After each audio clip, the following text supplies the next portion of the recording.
Hello everyone, स्वागत है आप सभी का सौर्या VMS के एक और नए वीडियो में। पिछले वीडियो में हम लोग ने आपके रोग निदान पेपर 2 का कुछ प्रमुख व्याधियाँ, ठीक है, जो कि आपके प्राणवश रोधक थे, ठीक है, उसको देखा था। जैसे कि आपका इसमें हिक्का रोग हो गया है, ठीक है, हिक्का हो गया, श्वास रोग हो गया, कास रोग हो गया है, और इससे पहले वाले वीडियो में हम लोग ने आपका राज्यक्षमा रोग देख लिया है, ठीक है। आज हम लोग इसी में आपका कंटिन्यूशन आगे देखने वाले हैं, आपका अध्याय 6, ठीक है, जो कि आपका है शोष रोग, ठीक है। ये भी आपका है प्राणवशोथसी व्याधियाँ, ठीक है। शोष रोग को मॉडर्न टर्म में कंजम्पशन बोला जाता है या इमेसिकेशन, ठीक है, जिसका अर्थ होता है कंप्लीटली कंज्यूम कर लेना, ठीक है, कंज्यूम कर लेना।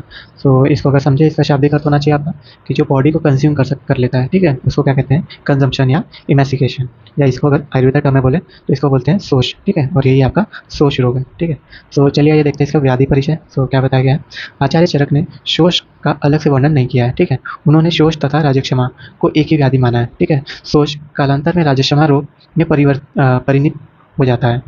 धातु क्षय तथा बल क्षय के कारण मुख्यतः शोष रोग की उत्पत्ति होती है, ठीक है। कहने का तात्पर्य क्या है, आचार्य चरक में शोष, ठीक है, जो शोष रोग है, ठीक है, इसका अलग से कहीं वर्णन नहीं किया है, ठीक है। उन्होंने क्या किया, जो शोष है और राजक्षमा को एक ही व्याधि मानी है, और शोष की क्या है, कालांतर, ठीक है, समय के साथ क्या हो जाता है, राजक्षमा रोग में परिणित हो जाता है, ठीक है। धातु क्षय तथा बल क्षय के कारण मुख्यतः शोष रोग की उत्पत्ति होती है, ठीक है। तो आपको ये देखने को मिलता है। नेक्स्ट आपका आचार्य सुश्रुत ने शोष का भेद सहित पूर्ण रूप से वर्णन किया है तथा शोष व्याधि को राजक्षमा से भिन्न माना है, ठीक है। एक यहाँ डिफरेंस देखने को मिलता है अपने को। आचार्य सुश्रुत ने क्या है, शोष को भेद सहित पूर्ण रूप से वर्णन किया है, ठीक है, तथा शोष को क्या है, राजक्षमा से भिन्न माना है, ठीक है। तो ये ध्यान देने वाली बात है आपकी। नेक्स्ट आगे देखते हैं हम लोग। इसी की निरुक्ति आ जाती है, क्या बताया गया है। शोष राजक्षमा से भिन्न अति अव्यय आदि निदानों से उत्पन्न धातु शोष की स्थिति है। शोष में धातु क्षय ही मूल विकृति है, ठीक है। शोष में क्या है, आपका धातु का क्षय होना या क्या है, उसकी मूल विकृति है, ठीक है। नेक्स्ट इसी में देख लेते हैं प्रमुख संदर्भ ग्रंथ, ठीक है, जिसमें शोष का वर्णन हुआ है। क्या है आपका, सुश्रुत संहिता के उत्तर तंत्र अध्याय 41 में, चरक संहिता निदान स्थान अध्याय 6 में, अष्टांग हृदय शोष प्रतिषेध प्रकरण में, माधव निदान प्रथम खंड के अध्याय 10 में, और भाव प्रकाश के अध्याय 11 में, ठीक है। तो ये सारे क्या आपके प्रमुख संदर्भ ग्रंथ है आपके शोष रोग से।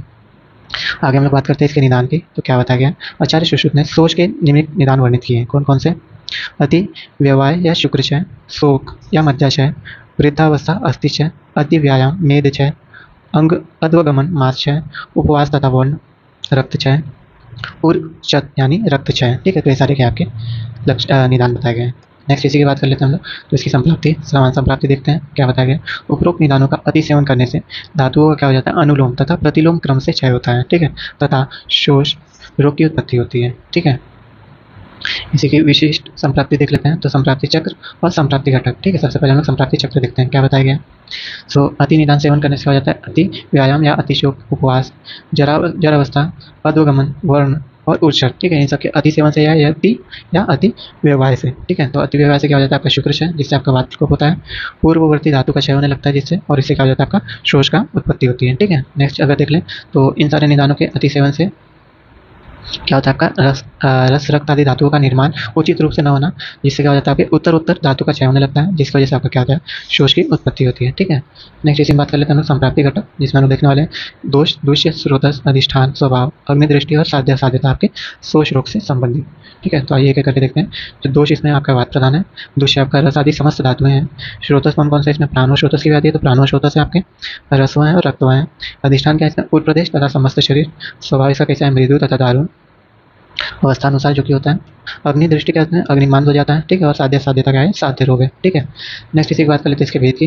तो क्या बताया गया, आचार्य सुश्रुत ने शोष के 7 भेद वर्णित किए। कौन कौन से, व्यवहाय शोष, शोक शोष, जरा शोष, अध्व शोष, व्यायाम शोष, वर्ण शोष, व्रण शोष, उर्षत जन्य शोष, ठीक है। तो ये सारे क्या आपके हैं, भेद हैं, कितने प्रकार के, 7 भेद हैं, ठीक है। नेक्स्ट हम लोग बात कर लेते हैं लक्षण की। क्या बोला गया, आचार्य सुश्रुत ने शोष के भेदानुसार लक्षण निम्नलिखित वर्णित किए हैं, ठीक है। तो भेदानुसार इससे क्या है, ये सारे लक्षण है। तो सबसे पहले हम लोग देख लेते हैं व्यवहाय शोष के लक्षण, क्या बताया गया, शुक्र क्षय, लॉस ऑफ सीमन, अल्पप्रेषक तथा चिरत प्रसेक, स्कैंटी एंड लेट इजैकुलेशन, मेंढ्र तथा वृंक्षण में वेदना, pain in penis and testis, रक्तक्षय की प्रवृत्ति, ejaculation of blood strained semen, पूर्ववर्ती समस्त धातुओं का प्रतिलोम क्रम से क्षय होना, लॉस ऑफ ऑल धातुस इन डिसेंडिंग ऑर्डर, पांडु, एनेमिया, अतिशक्ति मैथुन, लॉस ऑफ लिबिडो, ठीक है। तो ये सारे क्या आपके व्यवहाय शोष के लक्षण है, ठीक है। नेक्स्ट इसी बात करते हैं हम लोग।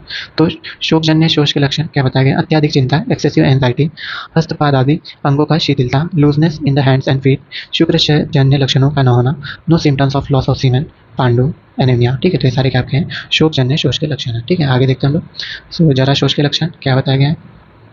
कृशता इमेसिकेशन, बल, बुद्धि, वीर्य तथा इंद्रियों में दौर्बल्य, वाइटल एंड सेंसोरियल वीकनेस, कंपन, ट्रिमर्स, अरुचि, एनोरेक्सिया, टूटे हुए कांस्य पात्र के समान स्वर होना, होर्सनेस ऑफ वॉइस, शुष्क कास, ड्राई कफ, अरति, रेस्टलेसनेस, शरीर गौरव, हैवीनेस ऑफ द बॉडी, मुख, नासिका तथा नेत्रों में स्राव होना, discharge from mouth, nose and eyes, ठीक है। तो ये सारे क्या आपके हैं, जरा शोष के लक्षण है, ठीक है। चलिए आगे बढ़ते हैं। सो नेक्स्ट आपका क्या है, अधोशोष के लक्षण क्या बताए गए हैं। शिथिल अंगता, फ्लैसिडिटी ऑफ द बॉडी, प्रसुप्त गात्रव्य, नमनेस ऑफ द बॉडी, पुरुष छवि, लॉस ऑफ लस्टर, ग्लोम, गला तथा मुख शोष, dryness of palate, throat and mouth, ठीक है। ये सारे क्या थे आपके अधोशोष के लक्षण थे, ठीक है। नेक्स्ट आपका देख लेते हैं व्यायाम शोषी के लक्षण क्या बताया गया है। व्यायाम शोष में अधोशोष के समस्त लक्षण पाए जाते हैं। उर्शोष के लक्षणों को छोड़कर अन्य शोषों के समस्त लक्षण पाए जाते हैं, ठीक है। तो ये सारे क्या आपके आ जाएंगे व्यायाम शोषी के लक्षण, ठीक है। नेक्स्ट देख लेते हैं हम लोग व्रण शोष के लक्षण क्या बताया गया है। इस शोष में अत्यधिक रक्तस्राव तथा व्रणजन्य वेदना होती है तथा यह असाध्य होता है, ठीक है। तो ये आपके क्या है वर्ण शोष के लक्षण है, ठीक है। नेक्स्ट आपका है उर्ज शब्दजन्य शोष के लक्षण क्या बताया गया है। रक्त, पूय तथा कफ का निस्मरण, डिस्चार्ज ऑफ ब्लड, पस एंड कफ, शोणित वमन, हीमोफाइटिस, पीत रक्त, असीत तथा अरुणवन्नी कफ का निष्टीवन, वक्ष स्थल में दाह, उर्स्थूल, मूर्छा, स्वरवेद और क्या है आपका मुख दौर्गंध्य, ठीक है। तो ये सारे क्या आपके आ गए उर्षद शोष के लक्षण है, ठीक है। सापेक्ष निदान क्या इसका है, राजक्षमा प्रकरण में वर्णित किया गया है, ठीक है। तो अगर आप लोग इससे पहले वाली वीडियो देख लें जिसमें आपके राजक्षमा व्याधि का वर्णन हुआ है, ठीक है, तो उसमें आपको इसका वर्णन मिल जाएगा, ठीक है। सो आपके रोग निदान एवं विकृति विज्ञान के पेपर 2 का, ठीक है, जो कि अभी तक जितने भी व्याधि हो गए उनका एक प्लेलिस्ट बना हुआ है, ठीक है, और चैनल पे अपलोडेड है। आप उसके जरिए आप सारी वीडियो देख सकते हैं, ठीक है। नेक्स्ट आइए देख लेते हैं इसके लास्ट पार्ट को, जो कि आपका साध्य साध्यता, ठीक है। क्या बताया गया है, आचार्य सुश्रुत ने वर्ण शोष को असाध्यतम माना है, व्यवहार शोष, व्यायाम शोष, अद्वैत तथा शोक शोष को साध्य माना है, जरा शोष क्या है याप्य है, उर्षजन्य शोष प्रारंभिक अवस्था में कृच्य साध्य तथा चीन अवस्था में क्या हो जाते हैं असाध्य होते हैं, ठीक है। सो इस तरीके से इसका क्या है साध्य असाध्यता वर्णन हुआ है, ठीक है। सो विद दिस हम लोग ने आपका कंप्लीट जो आपके प्राणवश रोधस की व्याधियाँ थी, ठीक है, उनका जो कि आपको 6 व्याधियाँ दी गई थी, ठीक है। कौन कौन से कितने थे 6 थे, ठीक है। सबसे पहला आपका था हिक्का रोग, दूसरा आपका था श्वास रोग, तीसरा हम लोग कंप्लीट किया आपका कास रोग, चौथा हम लोग ने देखा आपके राजक्षमा रोग, ठीक है। पांचवा हम लोग ने देखा था आपका शतछीन रोग, और जो छठा हम लोग देखे हैं शोष रोग, ठीक है। तो ये सारी प्रमुख व्याधियाँ आपके प्राणवश रोधस की, ठीक है, हम लोग देख लिए हैं, ठीक है। अगर आप लोग को देखना हो तो सारी वीडियो आपके चैनल पे अपलोडेड है, ठीक है, वहाँ आप देख सकते हैं। सो इस वीडियो को हम लोग यहीं एंड करते हैं। वीडियो पसंद आई हो तो लाइक करें, शेयर करें और अपने फ्रेंडों को भी इसमें जिससे हेल्प हो सके, ठीक है। और कोई भी डाउट हो तो आप कमेंट में बता सकते हैं, ठीक है। सो मिलते हैं हम लोग नए वीडियो में, जिसमें हम लोग देखने जाएंगे आपका जो आपके पेपर 2 का रोग निदान में व्याधि में आपका द्वितीय खंड है, ठीक है, जिसमें आपका आएगा उदक व शोधक की व्याधियाँ, ठीक है। तो इन सारे को हम लोग देख लेंगे, ठीक है। और जैसे ही आपका एक खंड खत्म हो जाएगा, ठीक है, उसके बाद हम लोग आपका जो दूसरी है, ठीक है, जो तृतीय खंड रहेगा जिसमें व्याधि जितने भी वर्णित है, ठीक है, उनको खत्म करेंगे, ठीक है। सो वीडियो एंड करते हैं, मिलते हैं आपसे नए वीडियो में नए टॉपिक के साथ।